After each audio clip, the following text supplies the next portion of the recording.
Chodesh Tov. Je reçois la lourde tâche de conclure 2 jours de séminaire en français et la moins lourde tâche de préparer le 3e jour en ivrite. Alors ça sera les 2 à la fois. On a l'habitude de dire en Israël que on arrive à être unis seulement en temps de guerre. C'est-à-dire que cette phrase-là, qui est souvent répétée dans toutes les langues, même en français, laisse entendre qu'il nous faut une cause qui soit extérieure à nous, qui soit dramatique, pour nous aider à nous souder. Fondamentalement, le peuple d'Israël n'est pas capable d'être élu, n'est pas capable d'être uni. Et j'ai dit élu et uni, vous allez comprendre tout de suite pourquoi.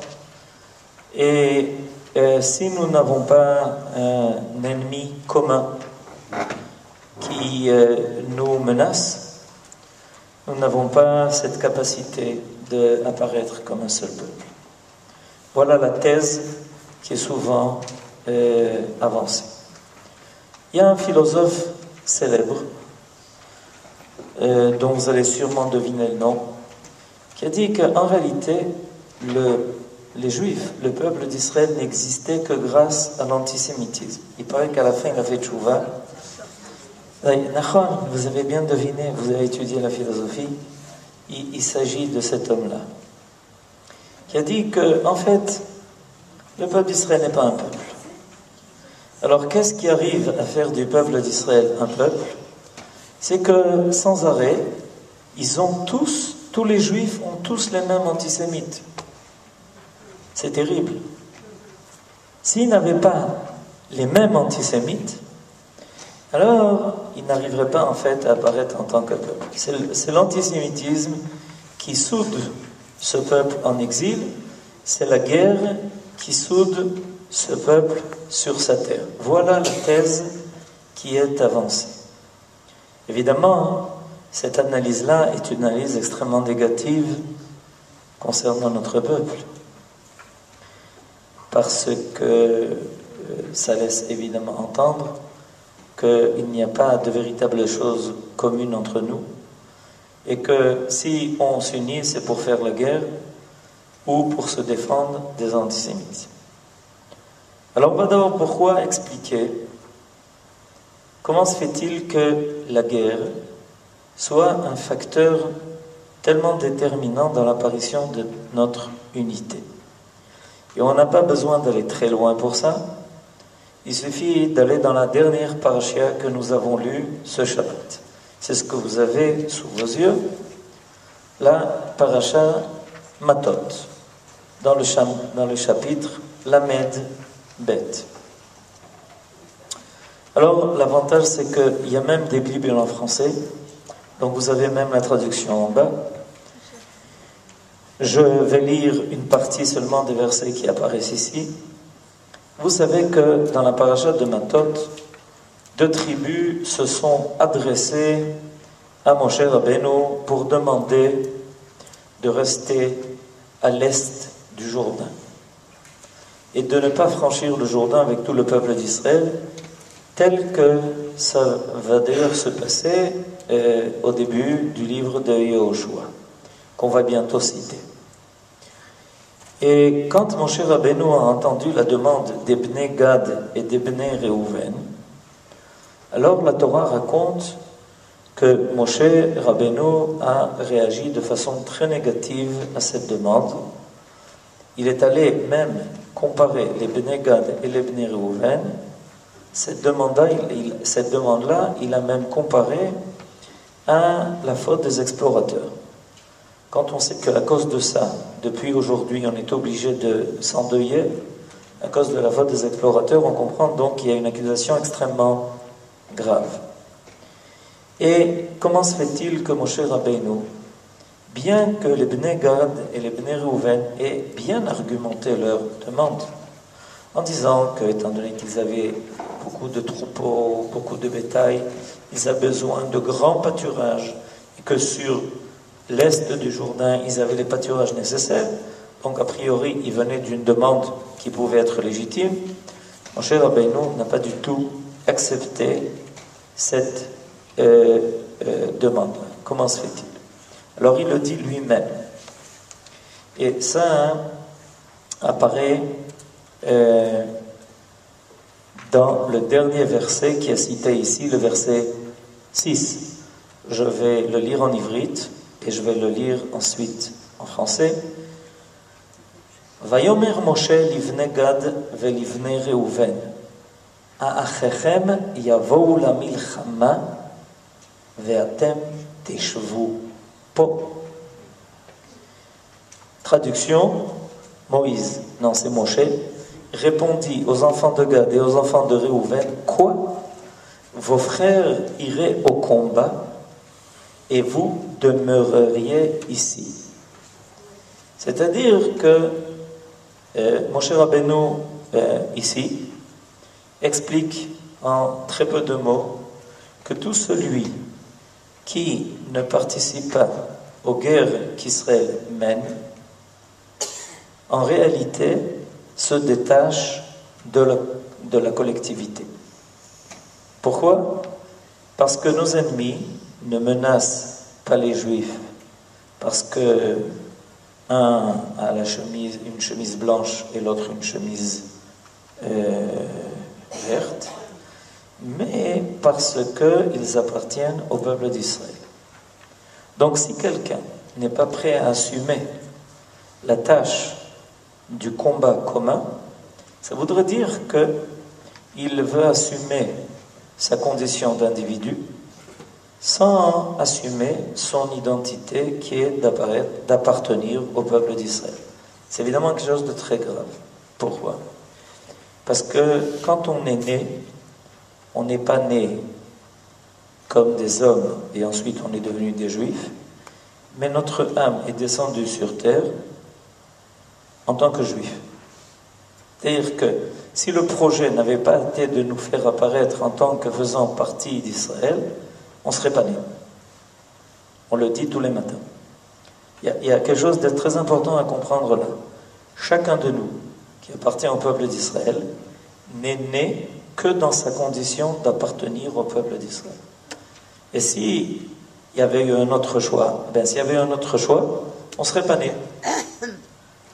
Donc, a priori, chacun de nous se définit comme celui qui fait partie du peuple d'Israël et qui, en plus de ça, a un prénom. Un s'appelle Reuven, l'autre s'appelle Gad, le troisième s'appelle Moshe, une autre s'appelle Myriam et une autre s'appelle Rivka.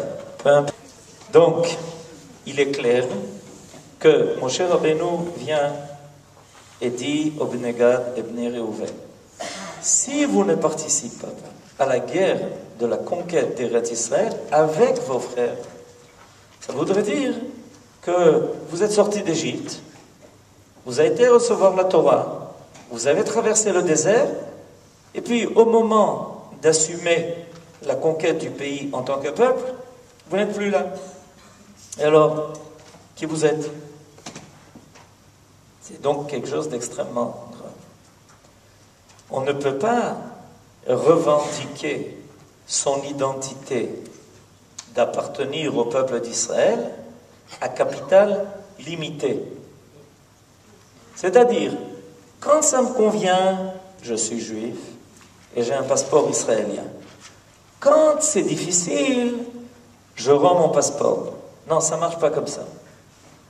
Quand on assume une condition d'identité, on l'assume du début jusqu'à la fin. Donc, Moshe Rabbeinu explique aux Bnei Gad et Bnei Reuven qu'en aucun cas, il ne peut accepter leur demande dans leur intérêt. Dans leur intérêt à eux.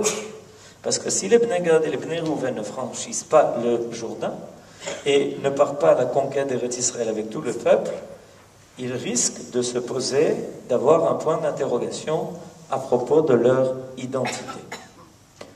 Alors évidemment, vous savez que ça s'est bien terminé. Les Bnei Gad et les Bnei Rouven ont très bien compris la leçon. Ils ne se sont pas contentés de rentrer en Eretz Israël. Ils ont décidé d'être à la tête de l'armée, de passer devant tout le monde. Ça porte un nom, ça s'appelle les Chalutzim. Donc, les Bnei Gad et Rouven ont bien compris ce que Moshe Rabbeinu leur avait enseigné. Donc, ce n'est pas étonnant que quand le peuple d'Israël est menacé, tout le monde veut prouver son appartenance. C'est-à-dire que c'est le contraire. Pourquoi on est tellement prêt, on se porte volontaire, tout le monde évidemment se présente au Milouim quand il reçoit un appel, et ceux qui ne sont pas en Milouim vont essayer d'aider par tous les moyens possibles et imaginables, comme on le voit toujours à chaque fois que ça se produit, parce que chacun veut bien prouver qu'il fait partie de cette identité, qu'il fait partie de ce peuple. Et ceux qui se trouvent loin ont toujours évidemment des scrupules. Et c'est normal, en fonction de ce que Moshe Rabbeinu vient d'enseigner et d'apprendre au Bnei Gad et Rouven, ça se comprend tout à fait. Alors là, on touche à un point important. Et ce point-là, Maïmonide, le Rambam, le souligne à propos de l'état d'esprit dans lequel un soldat doit partir au combat. En effet, quand on va se battre, quand on est mobilisé et on va se battre, et la Bible est pleine de récits de combats d'Israël, et l'époque moderne aussi, et pas seulement l'époque moderne, c'est depuis que le peuple d'Israël est apparu en tant que peuple, il a eu des combats à mener, ça s'est poursuivi par toutes les générations, à travers toutes les époques, aussi bien Purim qu'à Hanouka, et Bar Korva, il y a de ça 2000 ans, dont à Tisha B'Av, on va pleurer l'échec de son combat contre les Romains, comme on a appris Shabbat. Et évidemment, à notre époque moderne, où le peuple d'Israël a retrouvé sa capacité de se battre et de gagner des guerres, on demande à chaque soldat, marié ou pas marié, avec des enfants ou sans enfants, de mettre de côté tout cela de façon radicale et d'arriver à constituer ce qui s'appelle en hébreu tsava. Le mot tsava, on le connaît comme étant le mot qui désigne l'armée. Mais la racine de ce mot veut dire la capacité de se rassembler, de se souder.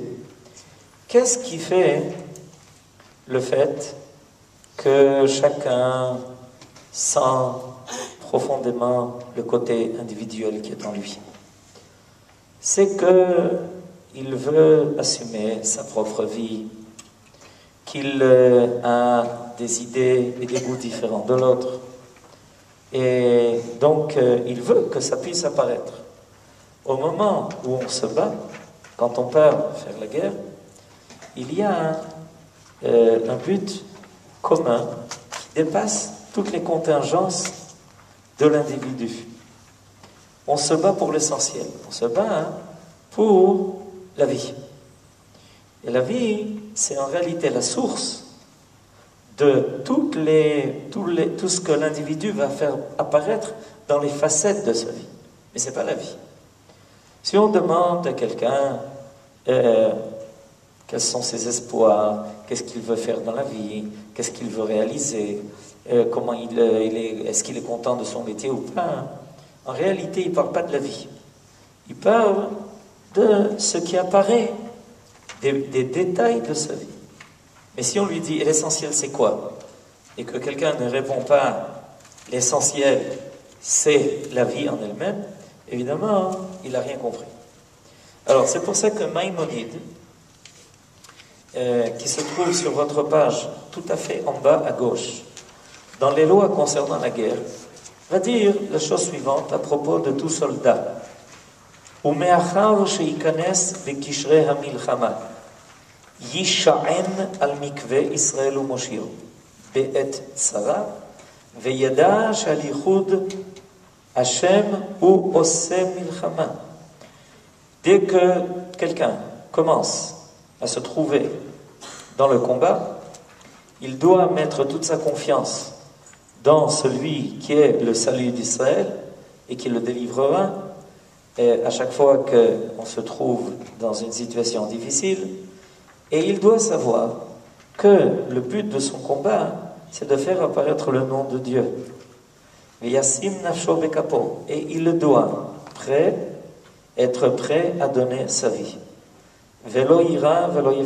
Il n'a pas le droit ni d'avoir peur, ni d'avoir crainte.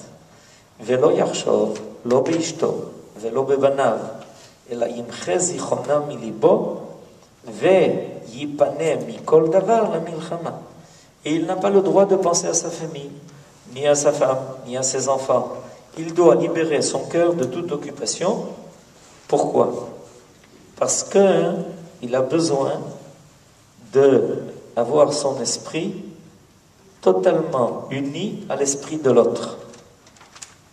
C'est-à-dire que quand on mène un combat, quand on fait la guerre, la seule chose qui doit l'intéresser, c'est la réussite qui soit commune. En général, les individus arrivent à considérer que mes intérêts sont contraires aux intérêts de l'autre. Okay? On le voit d'ailleurs. Quand on cherche une place pour se garer, on espère qu'on sera le premier à prendre la place avant que n'arrive l'autre. Personne n'aura l'idée de se dire mais attends, il ne reste plus qu'une place, je vais attendre de voir qui est-ce qui a besoin d'une place pour lui laisser la place. C'est clair? C'est-à-dire qu'on a le sentiment, nous, que notre intérêt va à l'encontre de l'intérêt de l'autre. Maintenant, le premier a gagné. J'ai donné évidemment un exemple tout à fait banal, mais vous comprenez que ce que je viens de dire est vrai pour beaucoup d'autres choses dans la vie. Avoir le sentiment que son intérêt va à l'encontre de l'intérêt de l'autre. Et ça se manifeste malheureusement dans la vie quotidienne.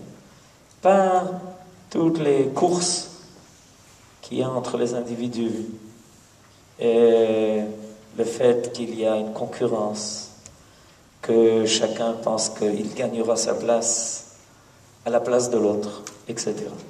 C'est humain, ça peut se comprendre. Mais au moment où on fait la guerre, c'est dangereux. Oui, c'est très dangereux. De penser que son intérêt vient sur le compte de l'intérêt de l'autre, c'est très dangereux. Parce qu'en réalité, pendant la guerre, on touche à l'essentiel. Et si l'infirmier qui est en train de courir au combat n'est pas capable de se jeter sur le blessé pour le sauver, quoi qu'il est en train de mettre en danger sa propre vie, il ne remplit pas son rôle. Parce que chacun a besoin de sentir que tous les intérêts individuels ont complètement disparu, sont complètement effacés, que personne ne fait le compte qui est-ce qui reviendra chez lui à la maison sain et sauf, et qu'on est tous mobilisés pour une seule et même cause. Alors, dit le Maïmonide, c'est une halakha. Ça, c'est une halakha. Et ce qui est extraordinaire dans ce qu'il vient de dire, c'est que ça aide à dominer sa peur. Comment on arrive à dominer sa peur? Comment un soldat arrive à dominer sa peur? Parce que il faut savoir qu'il est très rare ceux qui se battent et qui n'ont pas peur. Ça n'existe pratiquement pas. Comment on arrive à dominer sa peur? Avoir peur, ça veut dire avoir peur pour sa propre personne. Mais à partir du moment où on a en tête seulement le bien de tout le monde, de l'ensemble, de la collectivité, sa propre personne n'intéresse pas l'individu, donc il n'a plus peur. ceux qui l'aident en général. D'ailleurs, à l'armée, il y a un dicton qui dit que ceux qui sont le plus en danger sont ceux qui ont peur. C'est comme ça qu'on dit à l'armée. Si on voit un soldat qui a peur, on a peur pour lui. C'est intéressant comme thèse. Il est plus en danger que les autres. Parce que quand on a peur, on ne fait pas ce qu'il faut. Ça, j'explique de façon technique. On pense sans arrêt à ce qui va t'arriver et au lieu de faire ce qu'il faut faire et pourquoi on t'a entraîné, tu fais des bêtises. Mais en réalité, il y a quelque chose de très profond là-dedans. C'est qu'avoir peur, ça veut dire se réduire à sa condition individuelle. Et ça te déconnecte de la collectivité. Akadosh Baruch Hu garde la collectivité. Il a promis que la collectivité d'Israël sera toujours protégée en tant que collectivité. Netzach Israël lo yeshaker. La collectivité d'Israël ne veut pas disparaître. Donc si tu te fonds dans la collectivité, donc tu fais partie de cette promesse. Plus tu t'en détaches de façon individuelle, plus il y a un danger qui risque de te menacer. Donc Maïmonide donne un conseil aux soldats, c'est de se fondre complètement dans la collectivité et d'oublier totalement son côté individuel, son intérêt individuel, ses soucis, etc., etc. Ça se comprend. Maintenant,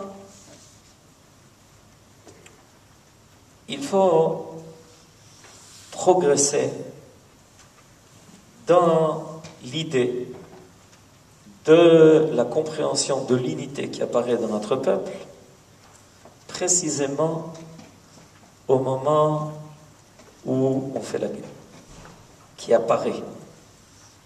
Non pas qui crée l'unité, mais qui la fait apparaître. Ça, c'est une différence fondamentale. En effet, je vais donner une image pour faire comprendre la grande différence entre créer l'unité ou la faire apparaître.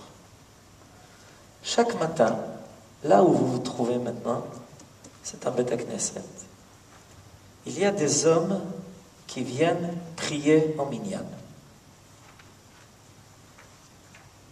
Tous les matins. Il y a un minyan ici.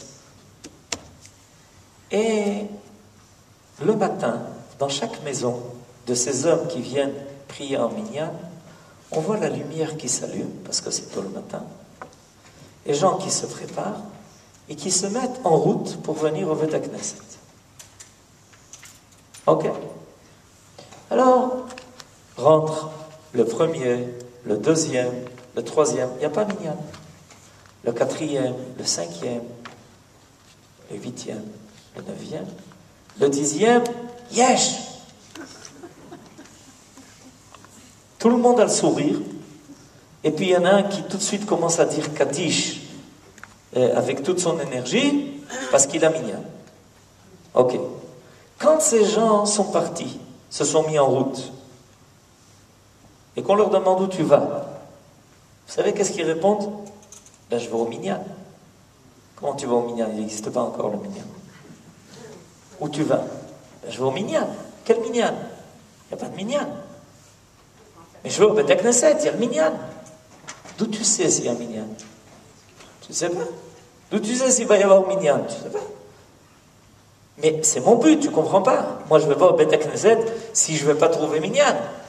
Si quelqu'un pensait, et des fois ça arrive, un Beth Knesset où il y a très peu de gens qui viennent prier chaque jour, il y a toujours cette angoisse d'arriver au Beth Knesset et de ne pas trouver minyan. Et quand quelqu'un vient au Beth Knesset, chas v'shalom, et qui ne trouve pas minyan, il est profondément déçu. C'est comme si ce jour-là, lui est arrivé quelque chose de très grave. Je vous assure, j'ai reçu des témoignages de ça. Dans ma carrière, j'ai déjà... Mais comment, vous vous rendez compte? On n'a pas eu minyan. Ok? C'est grave. Mais quelqu'un est déçu. On voit une profonde déception en lui. Vous savez pourquoi? Parce qu'en réalité, il n'est pas allé constituer le minyan. Il est allé au minyan. Il était sûr qu'il allait rejoindre quelque chose qui existe, qui est présent, qui est là. C'est-à-dire que chacun de nous qui se met en route vient rejoindre quelque chose qui, à ses yeux, existe déjà. Qui existe déjà. Pour lui, c'est évident. S'il a le mérite de faire partie des 10 premiers, il a eu le mérite de faire apparaître cette Shrina, cette présence divine que l'on trouve dans l'image du minyan. Et peu importe sa grandeur ou sa petitesse, peu importe combien il est tzaddik, un peu plus ou un peu plus, il n'y a pas un peu moins, un peu plus ou un peu plus, il n'y a qu'un peu plus et un peu plus, il n'y a pas un peu moins, mais amer kulam tzaddikim. Mais en réalité, il faut s'habituer à cette idée. C'est une idée qui est tout à fait contraire à la pensée philosophique grecque, romaine, occidentale, qui pense que l'homme est à l'origine de tout. C'est lui qui a créé le monde, c'est lui qui a créé le soleil, qui a créé la terre, qui a créé ce qui existe, ce que l'on voit, ce qui se passe, tout, c'est lui tout. Finalement, il finit par se prendre pour Dieu. C'est arrivé déjà il y a 2000 ans. Faites attention, c'est dangereux. Et ces hommes qui se prennent pour tout, c'est-à-dire ceux qui se pensent être à l'origine de tout, vont être évidemment ceux qui vont se donner la liberté de temps en temps de supprimer ceux qui ne pensent pas comme eux. C'est-à-dire qu'en réalité, nous, dans toute notre modestie, nous savons que nous participons à l'apparition de quelque chose qui existe déjà. Cette idée que le peuple d'Israël n'est capable d'être unique en temps de guerre, c'est une idée de vanité. Comme si l'unité du peuple d'Israël dépendait de toi. Quand Akadosh Baruch Hu a choisi ce peuple, il a choisi en espérant qu'un jour, les Juifs, les individus, accepteront d'être un peuple. C'est pas sérieux de penser ça de Akadosh Baruch Hu. Et on va voir la preuve de ça maintenant, comme je vous l'ai dit tout à l'heure, dans ce qui s'est passé avec notre entrée en Eretz Israël. On a vu combien les Bnei Gad et les Bnei Réhouven ont été réprimandés par Akadosh Baruch Hu pour avoir pensé qu'ils ne pouvaient pas se joindre à la collectivité qui allait se battre pour conquérir Eretz Israël. Il y a une leçon à tirer de ça. Pas seulement pour les gens de l'époque de Bnei Gad et de Réhouven. On ne doit pas être en attente de voir qu'on rejoint ce pays quand tout aura été réglé et tout aura été mis en place et qu'on trouvera sa place au soleil ou à l'ombre. C'est une idée qui est profondément négative. Au contraire, chaque personne doit se demander, est-ce que j'arriverai suffisamment vite pour pouvoir participer à mettre les choses en place? Pas pour profiter de ce qui a été mis en place, c'est exactement le contraire. C'est pour ça que Moshe Rabbeinu a réprimandé les Bnei Gad et les Bnei Rouven. Parce que vous pensez que vous allez vous maintenir à l'est du Jourdain sans que le peuple n'arrive à conquérir Eretz Canaan. Mais votre existence est dépendante de la conquête d'Eretz Israël par tout le peuple d'Israël. Alors comment vous ne voulez pas y participer? Les enfants d'Israël franchissent le Jourdain. Et la première ville qu'ils ont conquise était la ville de Yéricho. Et après la ville de Yéricho, on continue la conquête, on va partir à la conquête d'une autre ville qui s'appelle Haï. Et ça s'est pas bien passé. Voilà, on pouvait déjà le deviner, ça s'appelle Haï. Ça s'est pas bien passé. La première fois où les enfants d'Israël sont partis à la conquête de Haï, ça a été aïe aïe aïe. On peut dire oi oi oi, chacun choisira le mot qui lui convient. Aïe aïe aïe, oi oi oi, ça s'est pas bien terminé. Il y a eu un échec. pour des raisons qu'on ne va pas invoquer maintenant, quoiqu'elles sont très intéressantes en elles-mêmes. Ça se passe dans le cadre de l'étude du livre de Yoshua, pourquoi le premier combat pour la conquête de Haï a échoué. Et Yoshua, quand on vient lui faire le compte-rendu de la défaite, alors Yoshua est atterné. Ça peut arriver dans une guerre, on ne gagne pas tout combat.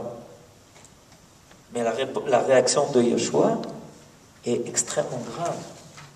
Alors vous l'avez sur votre gauche en haut, ce texte-là. Il y a quelque chose de très important à apprendre de ce texte. Yoshua envoya de Jéricho des hommes vers Haï, ville voisine de Beth-Aven, à l'orient de Bethel, en leur disant « Allez explorer cette région. » Et ces hommes allaient explorer Haï. Revenus auprès de Yoshua, ils lui dirent « Il ne faut pas que le peuple entier y monte. 2 ou 3 000 hommes suffisent pour triompher d'Haï. » Parce qu'ils étaient sûrs de la victoire qu'ils avaient remportée à Jéricho. « Ne fatigue pas tout le peuple à cette expédition, car ils sont peu nombreux. Environ 3 000 hommes du peuple y furent donc envoyés, mais ils lâchèrent pied devant les habitants d'Haï. Ceux-ci leur tuèrent 36 hommes et poursuivirent depuis la porte de la ville jusqu'à Shebarim, Shever, une cassure, et les défirent sur le versant de la colline. Alors le cœur du peuple défaillit et se fondit en eau. Yoshua déchira ses vêtements, se jeta face contre terre devant l'arche de l'Éternel et resta ainsi jusqu'au soir, ainsi que les anciens d'Israël, et ils répandirent de la poussière sur leur tête. Ce qu'on fait à Tisha B'Av. Et Yoshua dit, Hachem Elohim, pourquoi as-tu fait traverser le Jourdain à ce peuple? Pour nous livrer au pouvoir des Amoréens, pour nous faire périr. Que sommes-nous de préférence rester sur l'autre bord du Jourdain?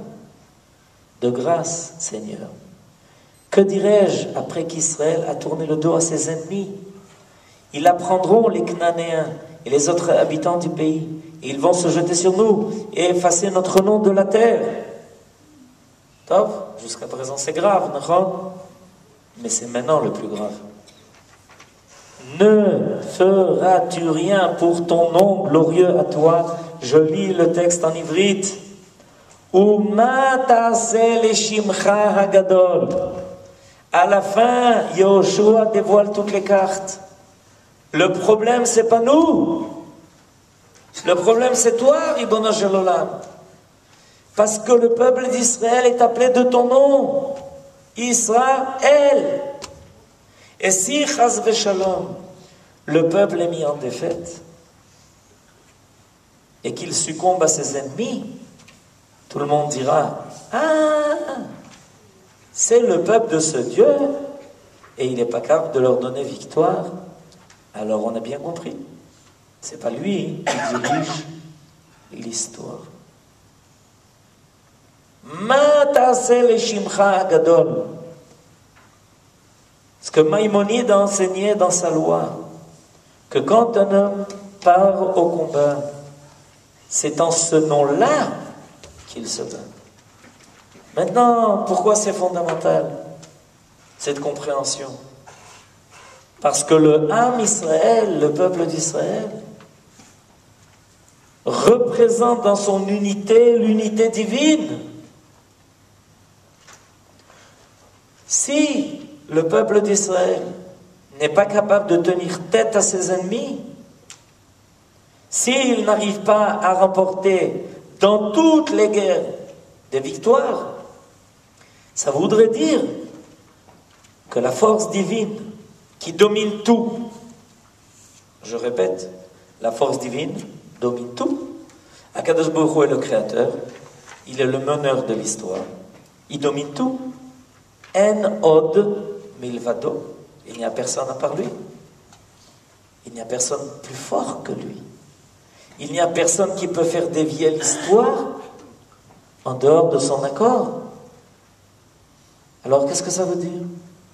Si il y a des ennemis, des peuples qui sont capables d'arriver à se battre contre Israël et à opposer leur volonté à la volonté de Akadosh Baruch Hu, ça voudrait dire qu'il y a d'autres forces. Ça voudrait dire qu'il n'y a pas une unité divine totale. Ça veut dire que le nom de Dieu n'est pas la véritable force qui agit dans ce monde. C'est ce que Yoshua est en train de dire. Akadosh Baruch Hu, je ne pleure pas seulement pour ces 36 hommes qui sont morts au combat. Évidemment, il faut pleurer de ça, il le rappelle. Et je ne pleure pas pour le peuple d'Israël qui tout d'un coup se demande s'il a bien fait de traverser le Jourdain. En cela, d'ailleurs, il avait surmonté la faute des explorateurs qui lui avaient dit de rester dans le désert.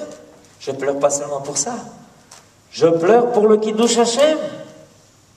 Je pleure pour ton nom qui ne se révèle pas dans sa totalité, dans toute sa grandeur. Uma ta'aseh shimcha hagadol. Ça veut dire quoi, Gadol? Ça veut dire qu'il englobe tout. Et ça va si loin que le prophète va dire que le départ d'Israël en exil est un chilul Hashem. C'est la profanation du nom de Dieu. Pourquoi? Ça veut dire que les Juifs, dans leur exil, témoignent de la non-capacité de se maintenir sur sa terre. Évidemment, on est fautif. C'est pour ça qu'on va maintenant, pendant 9 jours, s'endeuiller de nos fautes. Mais ça laisse entendre dans le monde que ce peuple-là, qui est le peuple de Akadosh Baruch Hu, n'est pas capable d'assumer la présence divine dans le monde. Et alors, qui le fera? Et ça nous permettra de comprendre ce que vous avez de l'autre côté de la page. Un texte phénoménal du Talmud. Phénoménal. Je répète, phénoménal. Dans le traité de Brachot, à la page 6, vous avez aussi la traduction, d'ailleurs en français, ce qui nous évite de commencer à étudier la Gemara en araméen, ça prendrait trop de temps. Je lis quand même le texte de la Gemara. Amar le Rav Nachman bar Yitzchak le Rav Chia bar Ravin. Hanet filin de mare alma, maktiv be'u. Rav Nachman bar Yitzchak demanda à Rav Chia bar Ravin, les sections bibliques contenues dans notre filine soulignent notre lien avec Dieu. Mais dans cette filine attribuée au maître du monde, quel passage de l'écriture a-t-il inséré pour traduire sa relation à l'univers? J'explique en 2 mots. La Gemara nous dit quelque chose de phénoménal, vous avez bien compris. De phénoménal. Nous, tous les matins, on vient au Beth Knesset, on met les tefilines. C'est-à-dire, on a une mitzvah. Mais la Gemara dit qu'Akadosh Baruch Hu aussi met les tefilines. Les tefilines, c'est le lien. Et la Gemara continue en allant jusqu'au bout, en nous demandant, en se posant la question, mais qu'est-ce qu'il y a écrit dans les tefilines de Akadosh Baruch Hu? Dans notre tefilines, on sait, on va chez le sofer, il nous dit qu'est-ce qu'il y a marqué dedans. Enfin, ce qu'il a écrit. 4 pages de la Torah. 4 passages de la Torah, pardon. 4 passages. Mais qu'est-ce qu'il y a écrit dans les tefilines de Akadosh Baruch Hu? C'est-à-dire, qu'est-ce qu'il y a dans le texte des tefilines de Akadosh Baruch Hu qui vient prouver son lien avec nous? Réponse. Amarle, réponse. Ben oui, il y a un verset. Umi ke'amecha Israël, goy echad ba'aretz. Traduction. On y trouve ce verset. Qui est comme ton peuple Israël? Nation unique sur terre. Dans les tefilines de Akadosh Baruch Hu, donc qu'est-ce qu'il est marqué?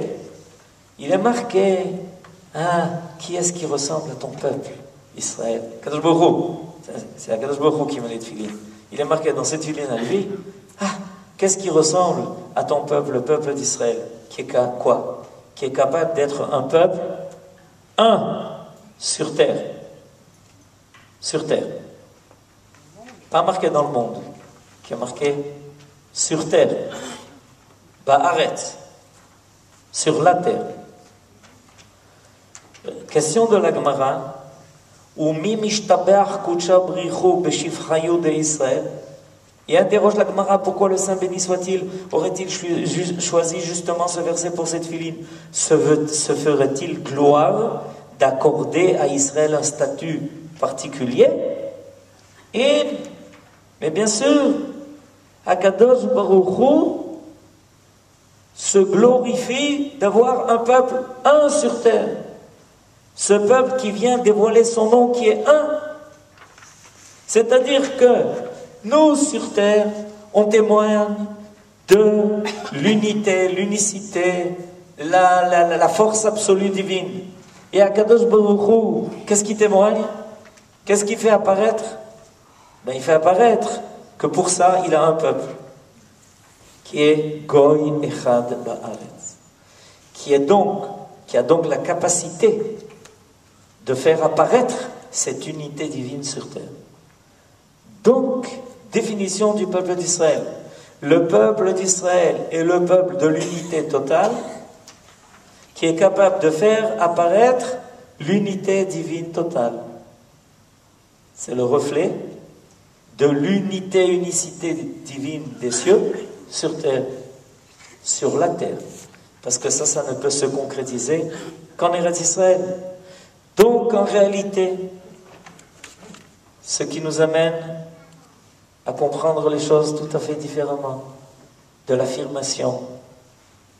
Et des fois, c'est une espèce de plainte que les gens affirment en disant « Mais pourquoi on arrive à être unis seulement en temps de guerre ?» Réponse. En réalité, si on n'était pas unis, on ne serait évidemment pas unis en temps de guerre. Si vous avez des doutes là-dessus, je vous propose d'ouvrir les informations sur les pays qui nous entourent et qui n'ont pas tellement l'air unis en temps de guerre. Parce que la guerre, c'est une épreuve. Et que nos sages ont donné une image. Quand on a une cruche et qu'elle est solide, quand est-ce qu'on voit qu'elle est solide? Quand elle reçoit un coup.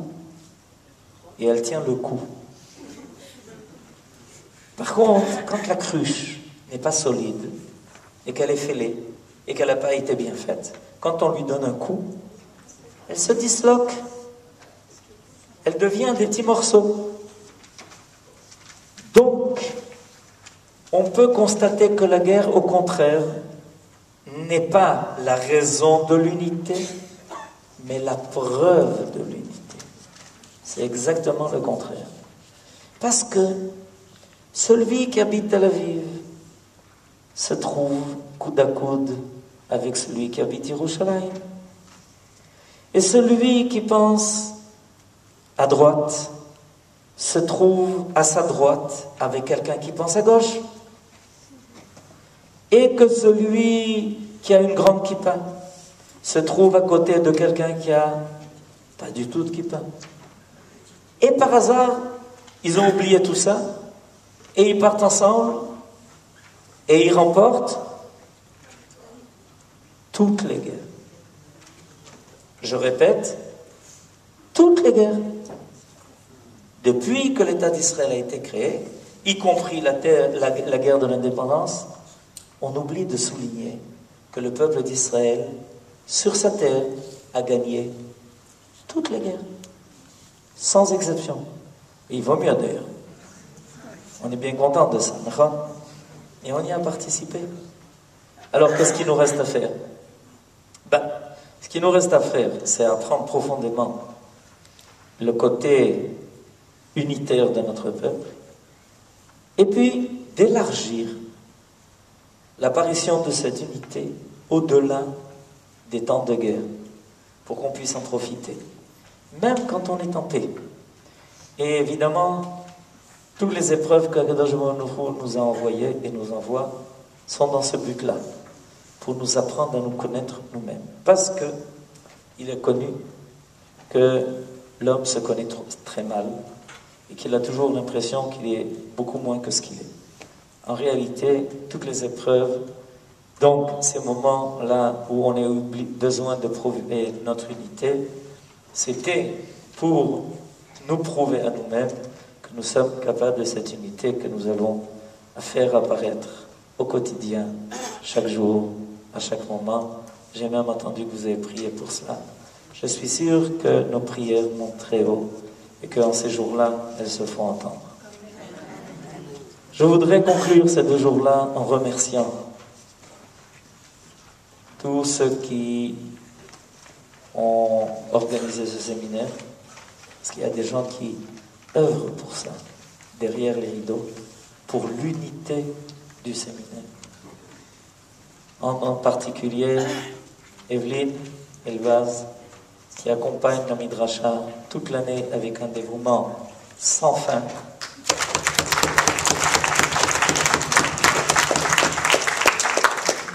Évidemment, tous ceux qui enseignent toute l'année et ont enseigné pendant ce séminaire et qui, des fois, prennent sur leur temps pour venir se faire ce travail, à tous ceux qui organisent et qui se dévouent, à celle qui a créé la Midrasha, elle s'appelle Tali Ben-Ishai. Et évidemment à tous ceux qui sont venus participer à ce séminaire, qui sont fidèles d'année en année, à chaque été se présentent au rendez-vous, et Be'ezrat Hashem, que Dieu nous donne la force de continuer et d'œuvrer pour l'unité d'Israël et sa Torah. Amen. Ken Yehi Ratzon.